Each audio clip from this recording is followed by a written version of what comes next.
سب سے پہلے تو میں آپ حضرات کا شکر ادا کرنا چاہوں گا کہ اس رطوبہ جیسے موسم میں آپ لوگ تشریف لائے۔ اللہ رب العالمین ہمارے آنے اور آپ کے آنے کو اللہ رب العالمین قبول فرمائے اور اجر عظیم سے نوازے۔ میرے محترم بھائیوں، محرم کیا ہے؟ آنے والا محرم 2 دن کے بعد انشاءاللہ محرم کا مہینہ آنے والا ہے۔ محرم کہتے ہیں مقدس، عظمت، لائق احترام، حرام کیا گیا، عظمت والا، ممنوع۔ اور محرم الحرام کی حرمت، میرے محترم بھائیوں، لوگ غلط فہمی میں مبتلا ہیں۔ لوگ یہ سمجھتے ہیں، بہت سے حضرات یہ سمجھتے ہیں کہ محرم الحرام کی حرمت یہ کربلا کے دن سے ہوئی ہے، یہ حضرت حسین رضی اللہ تعالیٰ عنہ کی شہادت سے اس کا تعلق ہے۔ نہیں میرے محترم بھائیوں، بالکل ایسا نہیں ہے، بلکہ اللہ رب العالمین نے سورہ توبہ کے اندر فرمایا یوم خلق السماوات والارض، اس کی حرمت، ماہ محرم کی حرمت اس دن سے ہے جس دن سے اللہ رب العالمین نے زمین و آسمان کی تخلیق کی، جس دن سے زمین و آسمان کو بنایا، اس دن سے ماہ محرم کی حرمت اللہ رب العالمین نے رکھی ہے۔ میرے محترم بھائیوں، چونکہ ہم سب مسلمان ہیں الحمدللہ،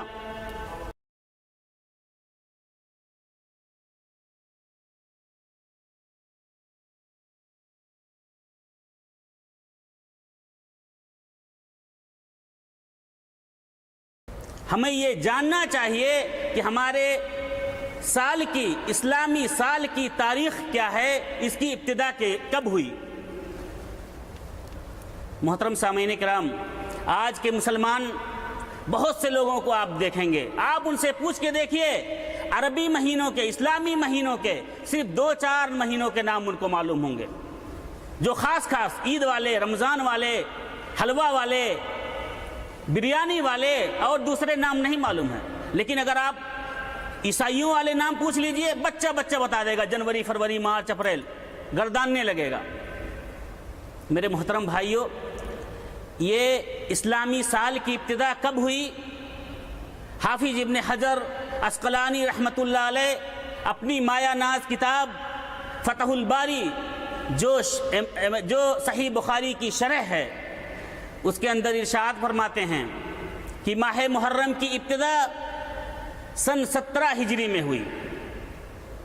ابو موسیٰ اشعری رضی اللہ تعالیٰ عنہ، تاریخ سن لیجئے، یاد رکھیں، ہمارے اسلامی تاریخ ہے، ہمارے اسلامی سال کا کیلنڈر ہے، غور سے سنیے۔ ابو موسیٰ اشعری رضی اللہ تعالیٰ عنہ نے 17 ہجری میں امیر المومنین عمر فاروق رضی اللہ تعالیٰ عنہ کے پاس خط بھیجا کہ اے امیر المومنین، آپ کے مراسلات آتے ہیں، آپ کے پیغامات آتے ہیں، آپ کے خطوط آتے ہیں، لیکن آنے کے بعد کبھی کبھی تاخیر سے پہنچتے ہیں ہمارے پاس، اس میں تاریخ نہیں ہوتا، اس میں دن نہیں ہوتا، تو ہمیں سال کا، مہینے کا یا دن کا پتہ نہیں چلتا۔ امیر المومنین عمر فاروق رضی اللہ تعالیٰ عنہ نے فی الفور امیڈیٹ میٹنگ طلب کی، صحابہ کرام کو جمع کیا اور صحابہ کرام سے اس مسئلے میں مشورہ کیا کہ اسلامی تاریخ کی ابتدا کب سے کی جائے۔ صحابہ کرام کے سامنے ہمارے نبی صلی اللہ علیہ وسلم کے دور کے 4 واقعات، اہم واقعات تھے، 4 اہم واقعات تھے۔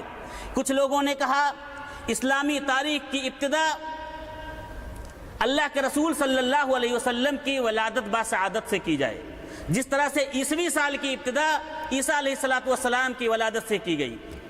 کچھ لوگوں نے کہا کہ اسلامی سال کی ابتدا بعثت سے کی جائے، جب اللہ کے رسول صلی اللہ علیہ وسلم کو نبوت ملی اس وقت سے اسلامی سال کی ابتدا کی جائے۔ تیسری رائے یہ تھی کہ اللہ کے رسول صلی اللہ علیہ وسلم کی وفات سے اسلامی سال کی ابتدا کی جائے۔ جب سے اللہ کے رسول صلی اللہ علیہ وسلم انتقال کیے اس دن سے اسلامی سال کی ابتدا کی جائے۔ اور چوتھی رائے یہ تھی کہ اللہ کے رسول صلی اللہ علیہ وسلم نے جب سے ہجرت کی، ہجرت سے اسلامی سال کی ابتدا کی جائے، ہجرت سے اسلامی سال کی ابتدا کی جائے۔ میرے محترم بھائیوں، اس رائے والے، یہ رائے دینے والوں میں ایک تو امیر المومنین عمر فاروق رضی اللہ تعالیٰ عنہ کی رائے تھی، دوسری رائے علی بن ابی طالب رضی اللہ تعالیٰ عنہ کی تھی۔ ان کی دلیلیں کیا تھیں؟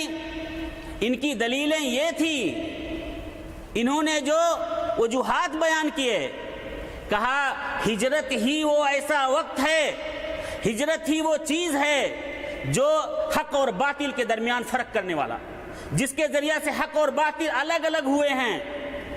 نمبر دو، ہجرت ہی سے اللہ رب العالمین کی عبادت کی فضا بلند ہوئی ہے، لوگ کھلم کھلا عبادت کرنے کا جو موقع جن کو حاصل ہوا ہے وہ ہجرت کے ہی ذریعہ ہوا ہے۔ اور تیسری دلیل یہ تھی کہ اللہ رب العالمین نے ہجرت کے بعد ہی سے اسلام کو غلبہ حاصل کیا، اسلام کو جو غلبہ ہوا وہ ہجرت کے بعد ہی سے ہوا۔ اس رائے پر تمام لوگ متفق ہو گئے اور ہجری سال کو اسلامی سال کا ابتدا قرار دیا۔ اب دوسرا مسئلہ یہ آیا کہ چونکہ ہجرت ربیع الاول کے مہینے میں ہوئی تھی، تو میرے محترم بھائیوں، ہجرت ہوئی تھی ربیع الاول کے مہینے میں، لیکن اللہ کے رسول صلی اللہ علیہ وسلم نے جو نیت کی تھی وہ ذوالحجہ کے مہینے میں، یہ جو مہینہ چل رہا ہے، جب انصار مدینہ حج کے لیے آئے تھے، اس وقت انہوں نے اللہ کے رسول صلی اللہ علیہ وسلم کو دعوت دی تھی۔ اس وقت انہوں نے اللہ کے رسول صلی اللہ علیہ وسلم اور مسلمانوں کو دعوت دی تھی کہ ہجرت کر کے ہمارے پاس آ جاؤ، ہم تمہاری بھرپور مدد کریں گے، ہم تمہاری مدد کریں گے، تمہیں یہ ستایا جا رہا ہے، تمہیں یہاں پریشان کیا جا رہا ہے، تنگ کیا جا رہا ہے، تمہیں آزادی نہیں مل رہی ہے، ہمارے یہاں آئیے، ہم دل کھول کر استقبال کریں گے۔ اور میرے محترم بھائیوں، تاریخ گواہ ہے، دنیا جب سے قائم ہوئی ہے آج تک کسی نے اتنے دل کھول کر کسی کی مدد نہیں کی، اتنے فراخ دلی سے کسی نے کسی کی مدد نہیں کی، تاریخ شاہد ہے۔ تو اللہ کے رسول صلی اللہ علیہ وسلم نے اسی وقت ہجرت کی نیت کر لی تھی، لیکن اللہ رب العالمین کی طرف سے ہجرت کی جو اللہ کے رسول صلی اللہ علیہ وسلم کو جو حکم ہوا وہ ربیع الاول کے مہینے میں ہوا۔ میرے محترم بھائیوں، ایک نقطہ جان لیجئے کہ انبیاء و رسول اپنے من سے ہجرت نہیں کر سکتے، اپنے آپ اپنا ملک چھوڑ کر نہیں جا سکتے، اپنا صوبہ چھوڑ کر نہیں جا سکتے، اپنے گھر والوں کو، اپنے رشتہ داروں کو، اپنے علاقے کو چھوڑ کر نہیں جا سکتے، لیکن عام مسلمان ہجرت کر سکتے ہیں۔ میرے محترم بھائیوں، یہ محرم الحرام کا مہینہ ہے۔ محرم الحرام کی فضیلت اللہ رب العالمین نے سورہ توبہ میں بتلایا، ان عدت الشہور عند اللہ 12 شہرا فی کتاب اللہ یوم خلق السماوات والارض۔ اللہ رب العالمین نے سال کے 12 مہینے رکھے ہیں، سال کے 12 مہینے، اس میں سے، اور یہ مہینے اس وقت سے ہیں جب سے اللہ رب العالمین نے آسمان و زمین کی تخلیق کی۔ منہا اربعۃ حرم، اس میں 4 مہینے حرمت والے ہیں، عظمت والے ہیں، مقدس ہیں۔ فلا تظلموا فیہن انفسکم، ان مہینوں میں خاص کر اپنے نفسوں پہ ظلم نہ کرو، ان مہینوں میں اپنے نفسوں پہ ظلم نہ کرو، یہ اللہ رب العالمین کا فرمان ہے۔ لیکن میرے محترم بھائیوں، جیسا کہ آپ جانتے ہیں کہ سب سے زیادہ ظلم اگر مسلمان یا اپنے آپ کو مسلمان کہنے والے اگر کرتے ہیں اپنے نفسوں پہ ظلم، تو سب سے زیادہ ظلم اسی مہینے میں کرتے ہیں، اسی مہینے میں اپنے آپ کو آگ میں ڈالتے ہیں، اپنے آپ کو چھریوں سے زخمی کرتے ہیں، اپنے آپ کو موت کے گھاٹ اتارتے ہیں، اسی محرم کے مہینے میں۔ میرے محترم بھائیوں، اللہ کے رسول صلی اللہ علیہ وسلم نے حجۃ الوداع والے خطبے میں، صحیح بخاری کی حدیث ہے کہ اللہ کے رسول صلی اللہ علیہ وسلم نے فرمایا، ان الزمان قد استدار کحیتہ یوم خلق السماوات والارض۔ حجۃ الوداع کے خطبے میں نبی کریم صلی اللہ علیہ وسلم نے کہا کہ زمانہ گھما کر گھوم پھر کر پھر اپنی اصلی حیت پر آ گیا، اپنی اصلی شکل پر آ گیا۔ عرب کیا کرتے تھے؟ مہینوں کو اپنے حساب سے الٹ پھیر کر لیتے تھے۔ جس مہینے میں انہیں جنگ و جدال کرنا ہوتا تھا اس کو آگے پیچھے کر لیتے تھے، اپنے حساب سے، اپنے من کے مالک تھے۔ اللہ کے رسول صلی اللہ علیہ وسلم نے فرمایا، اور اسی طرح سے حج کا مہینہ بھی ایسا تھا، ذوالحجہ کا، یہ لوگ اپنی سہولت کے حساب سے، گرمی اور ٹھنڈی کے حساب سے اس کو آگے پیچھے بھی کر لیا کرتے تھے۔ لیکن اس وقت جب اللہ کے رسول صلی اللہ علیہ وسلم نے خطبہ دیا تو کہا آج اسی وقت پہ جگہ پہنچ چکا ہے، اسی وقت پہ زمانہ پہنچ چکا ہے جہاں سے شروع ہوا تھا۔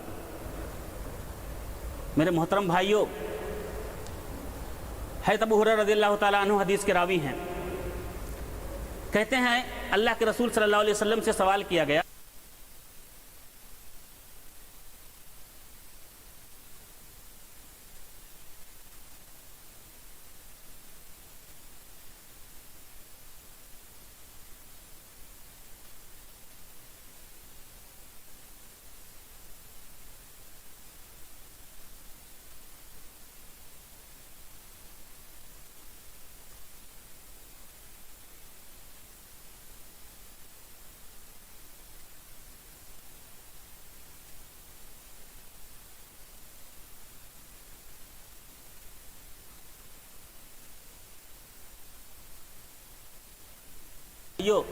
اس نماز کی چاشنی آپ ان سے پوچھئے جو اس نماز کی قدر کرتے ہیں، جو اس نماز کو ادا کرتے ہیں۔ اس نماز کے بارے میں آپ ان سے پوچھئے، اس نماز کے فائدے آپ ان سے پوچھئے جو الارم لگا کے اس نماز کے لیے اٹھتے ہیں۔ اس نماز کی برکت آپ ان سے پوچھئے، اس نماز کے فائدے آپ ان سے پوچھئے جو رات کے آخری حصے میں اللہ رب العالمین سے باتیں کرتے ہیں، اللہ رب العالمین سے سرگوشی کرتے ہیں۔ آپ ان سے پوچھئے ذرا اس کی لذت کیا ہے۔ میرے محترم بھائیوں، ہمیں بھی اللہ رب العالمین اس کی توفیق دے۔ دوسرا سوال یہ تھا کہ اللہ کے رسول صلی اللہ علیہ وسلم ای الصیام افضل بعد شہر رمضان، رمضان کے بعد سب سے افضل روزہ کون سا ہے؟ آپ صلی اللہ علیہ وسلم نے فرمایا افضل الصیام بعد رمضان شہر اللہ المحرم، رواہ البخاری۔ امام بخاری نے اس حدیث کی روایت کیا ہے، کہا رمضان کے مہینے کے بعد اگر سب سے مہینہ ہے جس میں روزہ رکھا جائے تو وہ اللہ کا مہینہ ہے، محرم الحرام ہے۔ 12 مہینے ہیں، اللہ کے رسول صلی اللہ علیہ وسلم نے فرمایا اکثر تو اتنا سال 12 مہینے کا ہوتا ہے، ان 12 مہینوں میں کسی اور مہینے کی نسبت کسی اور مہینے کو اللہ رب العالمین کی طرف منظور نہیں کیا گیا، لیکن محرم الحرام کو اللہ کا مہینہ کہا گیا، اللہ کا مہینہ کہا گیا۔ اس کی حرمت میں جاننے کی ضرورت ہونے والی ہے۔ یہ محرم الحرام اللہ کے رسول صلی اللہ علیہ وسلم نے فرمایا منہا اربعۃ حرم، 4 مہینے حرمت والے ہیں، ثلاث متوالیات، 3 مہینے لگاتار ہیں، کنٹینیو ہیں، ذوالقعدہ، ذوالحجہ اور محرم ورجب۔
کا جواب یہ ہے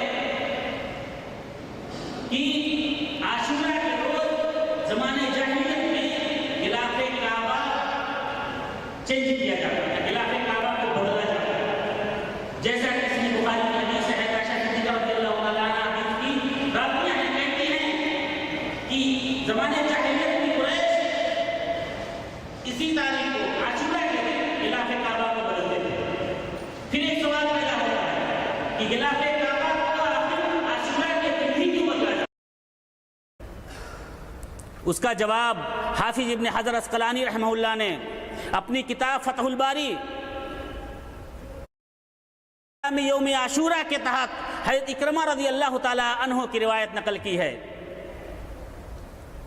کہ اذنبت قریش فی الجاہلیہ، قریش سے جاہلیت میں، زمانے جاہلیت میں بہت بڑا گناہ صادر ہو گیا، بہت بڑا گناہ صادر ہو گیا۔ لوگوں سے پوچھا گیا کہ اس گناہ کی تلافی کیسے ہو سکتی ہے؟ جو گناہ ان کے دل پہ بہت بھاری گزرا، فَعَظُمَ فِي صُدُورِهِمْ، ان کے دلوں پہ بہت گراں گزرا وہ گناہ، پوچھا گیا،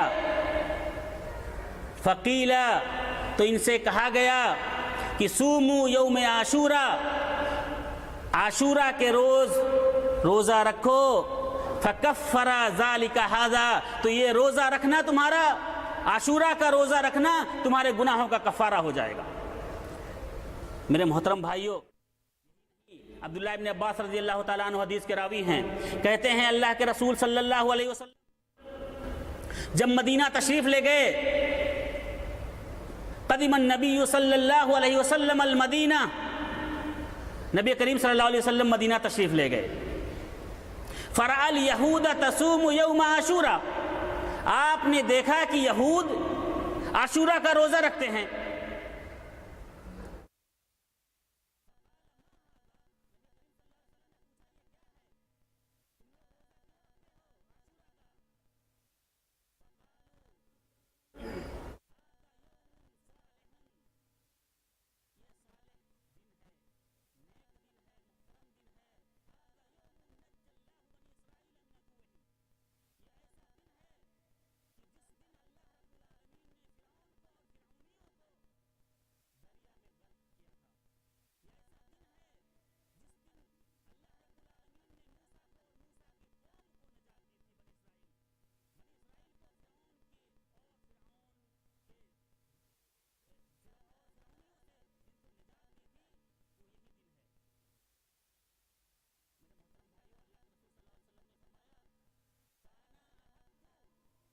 موسیٰ منکم، تو پھر موسیٰ پر میں تم سے زیادہ حق رکھتا ہوں، موسیٰ علیہ السلام پر میں تم سے زیادہ حق رکھتا ہوں۔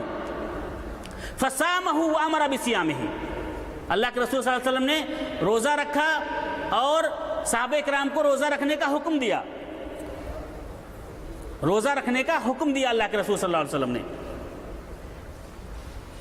میرے محترم بھائیوں، ابو قتادہ رضی اللہ تعالیٰ عنہ حدیث کے راوی ہیں، کہتے ہیں، حدیث صحیح مسلم کی ہے، کہتے ہیں کہ اللہ کے رسول صلی اللہ علیہ وسلم نے فرمایا عاشورہ کے روزے کے بارے میں کہ انی احتسب ان یکفر اللہ السنہ التی قبلہ، کہ ایک روزہ اگر یہ کوئی رکھتا ہے، عاشورہ کا روزہ، عاشورہ کا کوئی روزہ رکھتا ہے تو اللہ رب العالمین اس کے بدلے 1 سال کا گناہ معاف کرتا ہے۔